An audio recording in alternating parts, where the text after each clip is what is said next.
change here. They lost Michael Handzus. They picked up Brad Richards. I'll take that trade any day. Last year, they had issues with not having a second-line center. Brad Richards could be the guy. Patrick Kane, Jonathan Toews, two high-level players.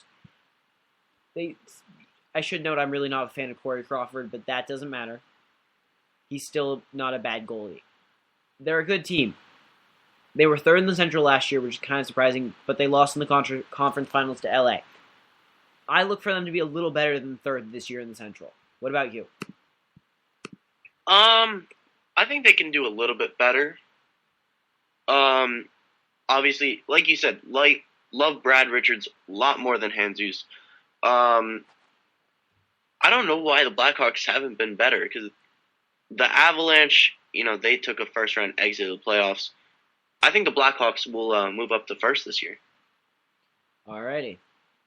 We move to a very interesting team in the Colorado Avalanche. They picked up Jerome McGinley, who I talked about earlier. They picked up Brad Stewart. They picked up Daniel Briere. They lost Paul Stastny. Now that hurts. And they lost Andre Benoit. They had a dream season last year. 52, 22, and 8. But it all came crashing down when they were eliminated by Minnesota in the first round of the play. So when you look to this season, Simon Varlamov is still one of the top goaltenders in the league. He still looks to carry this team. They've got a very good young core. The question is if it's too young. That could be the issue. All right. With Patrick Waugh behind the bench, is this team still going to be as good as last year, or are they going to take a dip? They're going to take a dip, but they'll still make the playoffs. Again, don't know how far they'll get. I think you hit on a good point there. They might be too young to kind of handle that kind of success.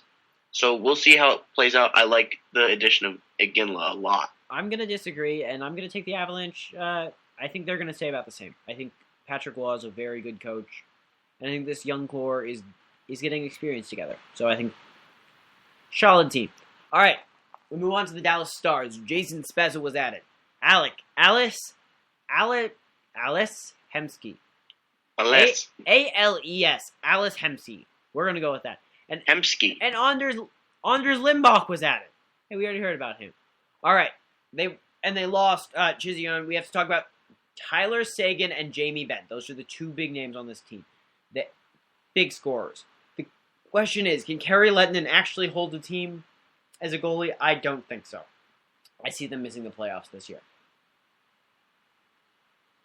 Yeah, I don't expect too much of the Stars this year. I think they'll take a little drop, and that's going to be enough to keep them out of the playoffs. All right, we move to the Minnesota Wild. Fourth in the Central last year, eliminated by Chicago in the second round after a spirited time beating the Avalanche. They added Thomas Vanek, who bounced around everywhere last year. I believe it's probably 3-1 odds that he gets traded again this year. He just loves being traded. Then they lost Danny Heatley, big goal scorer, and Clayton Stoner, which is interesting for a team that is out in the Wild. All right. Zach Parise, Jason Palmonville, Mikko Koivu, Ryan Suter. I mean, there's a good number of names. Nino Ryder is one of the better young defenders in the league. Charlie Coyle's coming up. There's a good number of players in this league, in this team. They were fourth last year. If the goaltending situation can figure itself out, does this team move up from fourth? Or do they stay about the same, or do they move down? Nick. You know what? I'm thinking they're gonna move up. I'll say they move up to third, because I think the Blackhawks are gonna do a little bit better. The Avalanche are gonna drop off a little bit. I think they can move up to third this year. All right, strong division here. Moving on to the Nashville Predators. They fired Barry Trotz. He was their only coach ever. They added James Neal, who we're still not sure if he can play away from his Penguin home. Mike Ribeiro, Derek Roy, Antoine Volchenkov. Oh, it's Anton Volchenkov. I know him. Oli Okinen. Is that Oli J instead of Juicy J? I don't know. No. And then they lost Patrick Hornquist and Nick Spaling. All right. New coach. New star in James Neal. And they've, of course, got Shea Weber, a really strong defensive core. Peke Rene could save this team. But the issue with this team is simple. They don't have the forward depth. Mike Ribeiro is old. James Neal needs Sidney Crosby or Malkin. I'm sorry, but even Peke Rene cannot solve this mess. 6th in the Central this year. I see them possibly being worse. The forward core is just not there. Nick. Yeah, I agree with you. I think they'll be worse, but I do think the Jets will hold down that last spot. So they won't drop off an entire seed, but they'll drop off in terms of record. Okay, we move on to the Blues of St. Louis. All right, they added Paul Snasny. They added Yuri Lettera, and they added Carl Gunnarsson. They lost Ryan Miller, who they traded for, Vladimir Sobotka, and Roman Pollock. The question here is goalies, and we talk about them a lot because they're incredibly important. Brian Elliott is up and down on this team. Jake Allensman is also on this team. It's really the question of whether or not Brian Elliott can hold this team together. 2nd in the Central last year, I really look for this team to be the dipper. I liked them a lot last year, but the goalie situations are just not there. So I see them as 4th, maybe 5th, possibly missing the playoffs. Nick. Again, I think they'll still make the playoffs. Just because I don't really see the Wild moving up that much. And same with the Predators. So I think they'll still make the playoffs, but definitely not the 2nd seed again. Look for them to be 4th or 5th. All right, that takes us on to the Winnipeg Jets. Last year, last in the Central, still won more games than they lost. Just shows the strength of this conference. They lost Evan Setaguchi, they lost Olli Jokinen, and they picked up Mathieu Perrault. All right. I'm just going to go straight into the air. They've got an okay young core, but Andre Pavlik is not a good enough goalie. I'm sorry, I got to say, it's time to look to the future for this Winnipeg Jets team. There's not a lot of hope this year. Nick. Yeah. Again, look to the future. Alrighty, we agree on that, and we move to our last division, Pacific Division. 7 more teams to go. Did we pick a winner for the we Central? We do need to pick a winner. Thank you. You know what? You got my back. All right, who do you got in the Central? Chicago Blackhawks, plain and simple. All right, I have the Avalanche with a repeat. A repeat first round exit? Oh. Yeah. The digs. All right, we move on to our final division, as I was saying before. 7 teams. A very interesting division. It's hard to say with some of these teams. All right, we start with the Ducks. Last year, 1st in the Pacific, lost to LA in the 2nd round, 54 wins, 20 losses, and 8 in overtime. They lost Jonas Hiller, which is fine. Nick Bonio, Timu Solani. The hearts and minds of Duck fans. Saku Koivu. Did I mention the hearts and minds of Duck fans? Matthew Perrault and Daniel Winnick, which he was Daniel Winnick. All right, young goalies, Frederick Anderson and John Gibson. Not exactly sure who's starting. They're both good. They'll be fine. Ryan Getzlaff and Corey Perry are there. They did lose Bobby Ryan. They have Cam Fowler, probably the top 5 young defensemen in the league. 1st in the Pacific. I mean, they're young, a little bit inexperienced, but I gotta say, this year looks pretty promising for the Ducks. You, Nick, your turn to talk. I could see a little bit of a dip for the Ducks, considering just how much they lost. But I think they'll still stay about the same, either 1st or 2nd in the division.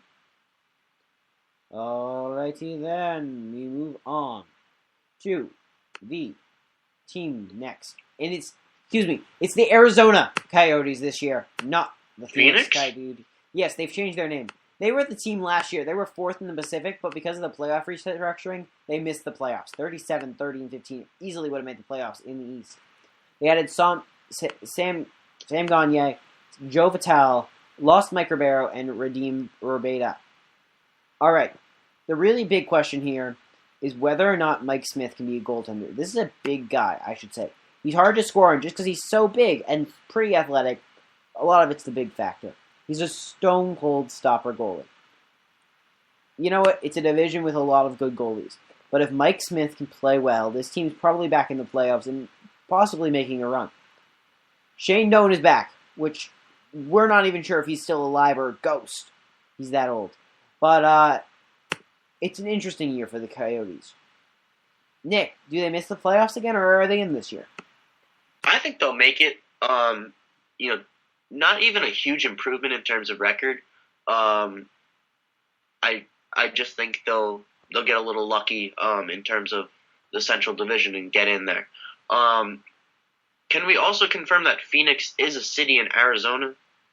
Yeah, but the problem is they didn't actually play in Phoenix. They play in, like, Glendale or something. Yeah. Oh, well, okay. Well, the Cardinals. Well, then Arizona too. Okay, whatever. I don't know what I'm getting Yeah, at. you're rambling. The Coyotes are just like, let's do it to do it. Let's beat Arizona. Apparently. All right, Calgary Flames. Oof, God. 6th in the Pacific. Missed the playoffs 35-40-7. They added Jonas Hiller to be their goaltender, Mason Raymond, Derek England, and Devin Setaguchi. They lost Mike Camilleri. They're a young team, but honestly, as we've said about many teams before, it's time to look to the future for this team. They just don't have the talent right now. I think they just gotta wait on the future. Alrighty. But yeah, it's ugly to watch. Waiting on the future. That is them. Alright, now we move to the only team worse than them in the Pacific. 29-44-9, 7th in the Pacific, and missing the playoffs. The Edmonton Oilers. Benoit Pouliot was added. Teddy Purcell was added. Mark Fane was added. Leon Draisaitl. It doesn't even matter. He's on the Oilers. Good point. They lost Sam Gagner and Antoine Belov. All right. They've got so many first picks overall. It's amazing. Really amazing. I mean, they've got so many good goalies on. I mean, not good. Excuse me. Good talent, especially in the forward position, but they're still not good enough. I mean, they got to let time, and they've got to build up that defense right now because right now it's just scoring, and they're not even that good at that. All right, Nick. I like Pouliot. I like Purcell. But again, they're going to improve, but they're not going to be able to move up enough. So they're on their way to the future. They still got to go for it, though. They're a little bit away. All right, we move on with only 3 teams left in the NHL to cover. The LA Kings, the defending Stanley Cup champions, finished 3rd in the Pacific last year, 46-28-8. Kind of nonchalant. They added basically no one. They lost basically no one. They lost Willie Mitchell. Willie Mitchell. But they lost basically no one, as I said. Okay. It's basically the same team as last year. The question is, can they get a better seed so they don't have to spend so much time on the road in the playoffs? Because home is somewhat important. But Marian Gaborik was a fit seamlessly. Jonathan Quick, always been a better playoff goaltender, and a young blue line, specifically Drew Doughty, Slava Voinov, could be fantastic. It's an all-around great team. Can they improve in the regular season? I think yes. I think they'll be better this year. Not sure if they win. I would see them as the second team, probably behind the Ducks in this division, but I do see them improving on the 46 wins last year. I don't think they even need to be the top seed in the West. They're just one of those teams that gets hot at the right time. The Kings, obviously the defending champs, didn't really make any changes besides the devastating loss of Willie Mitchell. I don't even know who that is. So look for another big playoff push by the Kings. I'm not sure what they're going to do in the regular season, but when you're the Los Angeles Kings, it really doesn't matter as long as you make the playoffs. Making the playoffs is key to doing well in the playoffs. Big news. That is true. All right, we move on to my team, the San Jose Sharks, 51-22-9, second in the Pacific, and the heartbreaking loss to the Kings, who came back from 3 wins down to win the round and then go win the cup. It was the worst blowout ever. Our At key least additions, you lost in the champs. whatever our key additions, though, our key additions were none. After Doug Wilson promises big changes, we get none. Dan Boyle, Martin Havlat, and Brad Stewart are all in different places now. I mean, they've got a couple prospects coming up, but not a ton. they're always going to be a good regular season team. I don't think they'll have any issue making the